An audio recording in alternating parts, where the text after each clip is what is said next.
Que se passe-t-il au moment exact où vous êtes enterré? Votre famille s'en va. Le sol vous recouvre. Tout le monde pense que vous êtes parti. Mais quelque chose de complètement différent se passe en réalité là-dessous. Mais voici ce que personne ne vous dit sur la mort. Vous ne cessez pas d'exister. Vous ne dormez pas, vous n'attendez pas dans l'obscurité jusqu'au jour du jugement. Vous êtes pleinement conscient, vivant une vie complètement invisible. La plupart des musulmans pensent que la mort signifie soit un paradis instantané, soit simplement dormir jusqu'à la résurrection. Rien ne se passe entre les deux. Vous mourrez, puis vous vous réveillez le jour du jugement. Absolument faux. Mais le prophète Mahomet, que la paix soit sur lui, a révélé quelque chose que la plupart des gens ignorent. Il existe tout un monde invisible entre la mort et la résurrection, appelé Barzakh, la barrière. Chaque âme traverse 7 étapes. Vous êtes conscient à chacune d'elles. Ce qui se passe dépend entièrement de la façon dont vous vivez. Cela provient d'un hadith authentique dans Sahih Bukhari et Sahih Muslim. Le prophète sallam a décrit chaque étape en détail, pour ne pas nous effrayer, mais pour nous préparer pendant qu'il est encore temps. Dans les prochaines minutes, je vais vous guider à travers les 7 étapes. À la fin, vous saurez exactement ce qui vous attend et comment vous préparer dès maintenant. Abonnez-vous, commentez, aimez et faites la promotion de cette vidéo pour qu'elle atteigne plus de personnes. Première étape, la descente. Laissez-moi vous montrer un exemple. Voici Ahmad. Il est mort il y a 3 jours. Sa famille l'a descendu dans la tombe, a prié pour lui, a pleuré, puis est parti. Mais Ahmad n'a pas cessé d'exister. Quelque chose d'autre a commencé avec lui. C'est la première étape, la descente. Son âme est ramenée dans son corps. Pas comme la vie, mais différemment. Il entend les pas de sa famille s'estomper au-dessus du sol. Le silence est écrasant. Mais il n'est pas seul. Si Ahmad a vécu dans la droiture, une belle silhouette apparaît à côté de lui. Vêtue de blanc, parfumée, avec un sourire calme. La silhouette parle doucement. Savez-vous qui je suis? Ahmed murmure. Ton visage apporte la paix. La silhouette répond. Je suis tes bonnes actions. Je suis resté avec toi dans la vie et je resterai avec toi pour toujours. Mais s'il a gâché sa vie, une silhouette sombre rampe vers lui. Visage noirci, odeur de pourriture. La silhouette grogne. Sais-tu qui je suis? Ahmed tremble. Je ne veux pas te voir. La silhouette siffle. Je suis tes mauvaises actions. Je t'ai suivi dans la vie, et maintenant tu ne peux plus y échapper. Le Coran nous avertit dans la Sourate Al-Mu'min. Derrière eux se trouve une barrière, jusqu'au jour où ils seront ressuscités. Ahmed est donc désormais pris au piège dans cette barrière. Et ce qui se passera ensuite déterminera tout. 2 êtres s'approchent de sa tombe. Deuxième étape, l'interrogation. Cette fois encore, Ahmed entend des bruits de pas, mais pas des bruits humains.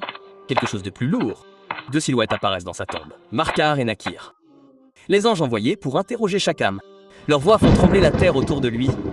C'est la deuxième étape, l'interrogation. Il pose 3 questions.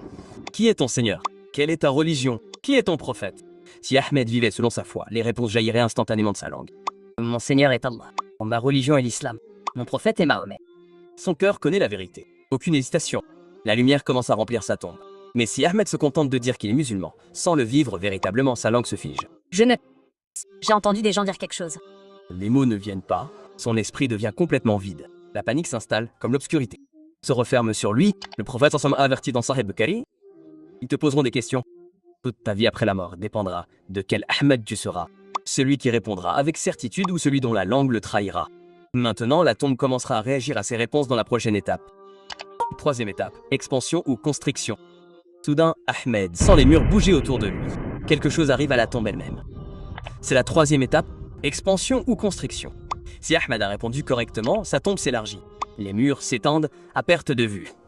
Spacieux, confortable, comme une pièce dans un palais. Il peut respirer, il peut bouger. La terre qui semblait lourde il y a quelques instants ressemble maintenant à des coussins moelleux. Mais s'il a échoué aux questions, c'est l'inverse qui se produit. Les murs se referment, serrant, écrasant sa poitrine. Ses côtes se pressent l'une contre l'autre. La douleur est insupportable. Il ne peut pas bouger, ne peut pas respirer correctement. La terre elle-même le punit. Le prophète sallallahu a dit dans Sahih Muslim que même les justes ressentent d'abord une légère pression. Une pression, rappel de leur humanité. Mais ensuite ils se relâchent comme l'étreinte d'une mer. Même parcelle de terre. 2 réalités complètement différentes. Vos actes déterminent laquelle devient la vôtre. La tombe d'Ahmed s'installe dans son nouvel état. Mais quelque chose d'autre se produit maintenant. L'obscurité change dans l'étape suivante. Étape 4, lumière ou obscurité. Maintenant, les yeux d'Ahmed s'adaptent à son environnement. Et puis, il voit quelque chose. C'est l'étape 4, lumière ou obscurité. Si Ahmed a prié ses 5 prières quotidiennes, a fait la charité, a aidé les gens, sa tombe s'emplit d'une lumière chaude, comme le lever du soleil, douce et dorée. Chaque bonne action qu'il a faite devient une lumière qui l'entoure. Il peut voir clairement, il ressent de la chaleur, de la paix. Mais s'il a sauté les prières, menti, blessé les gens sans demander pardon, une obscurité totale l'entoure. Épaisse, suffocante. Il ne peut pas voir ses propres mains. L'obscurité le presse comme un poids physique. Chaque péché qu'il a commis devient une obscurité qui ne le quittera pas. Le Coran dit dans la sourate An-Nur, Allah guide vers sa lumière qui il veut. Et pour celui pour qui Allah ça n'a pas fait de lumière, il n'y a pas de lumière. Tout ce que vous faites dans la vie, créez soit de la lumière, soit de l'obscurité autour de vous dans la tombe. Chaque choix compte. Chaque prière compte. Chaque mensonge ajoute à l'obscurité.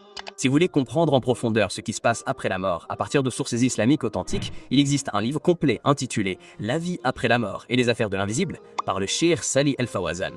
Il couvre Barzak, la tombe, le jour du jugement. Tout ce que les érudits ont documenté à partir du Coran et des hadiths. J'ai mis un lien dans la description si vous souhaitez étudier ce sujet en profondeur. Mais revenons maintenant à Ahmed. Ahmed est assis dans la réalité que ses actes ont créée. Puis une fenêtre s'ouvre. Quelque chose apparaît dans sa tombe. Maintenant, étape 5. Le réconfort ou le tourment. Maintenant, une fenêtre apparaît dans la tombe d'Ahmed. Il voit quelque chose à travers elle. C'est l'étape 5, le réconfort ou le tourment. Si Ahmed a vécu dans la droiture, il voit le paradis à travers cette fenêtre. Des jardins, des rivières, une beauté indescriptible. Il la sent. Des roses, du musc et une douceur qu'il n'a jamais connue. Chaque souffle le remplit de joie. C'est son avant-goût. Sa promesse, la paix inonde son cœur. Mais s'il échoue, une autre fenêtre s'ouvre. Le feu de l'enfer. Il voit les flammes. Il sent la chaleur sur son visage. Il sent la chair brûlée et le soufre. La terreur le saisit. C'est son avant-goût, son avertissement. Il essaye de détourner le regard. Il n'y arrive pas. La fenêtre reste ouverte. Le prophète Sassam a dit dans Sahib que la tombe auquel il croyant devient un jardin parmi les jardins du paradis. La tombe du pécheur devient une fosse parmi les fosses de l'enfer. En ce moment même, les gens dans leur tombe vivent ces réalités. Leurs corps sont décomposés, mais leurs âmes sont pleinement conscientes. Quelle fenêtre s'ouvrira pour vous?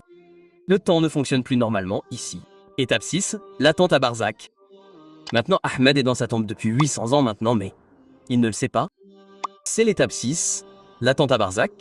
Si Ahmed est en paix, ces 800 ans lui semblent être une sieste. Le temps passe comme des instants.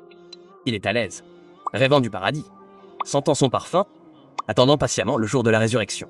Pas de souffrance, juste un repos paisible. Mais si Ahmed est puni, chaque instant lui semble interminable. Une journée s'étire comme une année de souffrance. 800 ans lui semblent une éternité. Il crie, mais personne ne l'entend. Il est complètement isolé. La douleur ne s'arrête pas, la chaleur ne refroidit pas, l'obscurité ne se dissipe pas. Le prophète a averti que la tombe est soit un jardin du paradis, soit une fosse de l'enfer. Pensez-y. Certaines âmes attendent depuis des milliers d'années, et elles sont toujours là, continuant à subir tout ce que leurs actes ont créé. Vous pouvez toujours vous préparer dès maintenant. Mais une fois sur place, il est trop tard pour changer quoi que ce soit. Soudain, tout change. Un son fend le ciel. 7e étape, la résurrection. Le moment commence lorsque l'ange Israël sonne de la puissante trompette. Le ciel tremble, les montagnes s'effondrent, Ahmed entend le bruit, même dans sa tombe. C'est la 7e étape, la résurrection. Si Ahmed était en paix, il se lève calmement. Il attendait ce jour. Le jour où il rencontrera Allah. Le jour où sa patience sera récompensée. La paix l'entoure alors qu'il se tient debout. Il est prêt. Mais si Ahmed était puni, il se lève dans une terreur totale. Barzak n'était qu'un avant-goût. Maintenant vient le jugement réel. Maintenant vient l'éternité. Tout ce qu'il craignait dans la tombe est sur le point de devenir permanent. Le prophète a dit dans Sahih Bukhari que les gens sont ressuscités dans le même état dans lequel ils sont morts. Le croyant est en paix, le mécréant est terrifié. Créant, nu, mais tellement concentré sur ce qui se passe qu'il ne le remarque même pas. Chaque âme qui a vécu se lève à cet instant. Des milliards de personnes sont toutes confrontées à la même réalité. Le jour du jugement a commencé.